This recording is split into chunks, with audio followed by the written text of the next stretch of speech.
Mga igsoon, kabalo na bata kung unsa narong panahona, di ba? Karon nga panahona mga igsoon, makita naman siguro nato ang atong palibot, ang mga balita nga atong natungog, dili naman dili ta blind sa atong mga panghitabo sa atong kalibutan, dili ta bungol nga wata nakadungog sa mga balita no sa atong kalibutan. Karon nga panahona mga igsoon, nanata karon sa end times, nanata sa hinapos nga kapanahonan.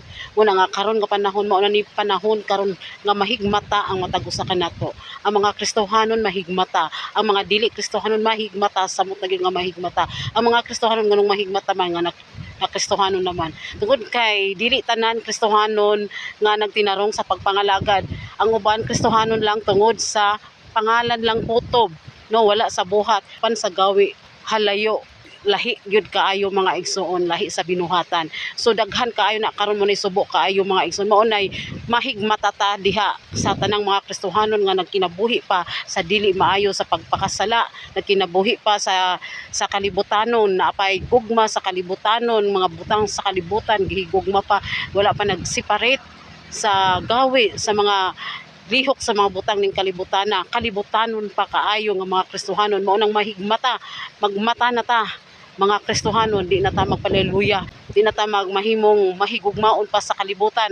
Ang atong gugma, ang atong pag-alagad ipuntarya nato sa usa lang ka Dios. Diha na gyud ta atong tinan-awon, atong pagbati diha lamang sa Ginoo. Nay panahon nga karon mahigmata ta diha sa atong pag-alagad, dili na ta magpa luya-luya, di na ta magpadala ani nga kalibutan, di na ta magpadala sa mga kabisi ani nga kalibutan. Yes, tinuon na kinahanglan ta daghan tay pagpanginahanglan tungod kay lisod na kaya atong panahon karon.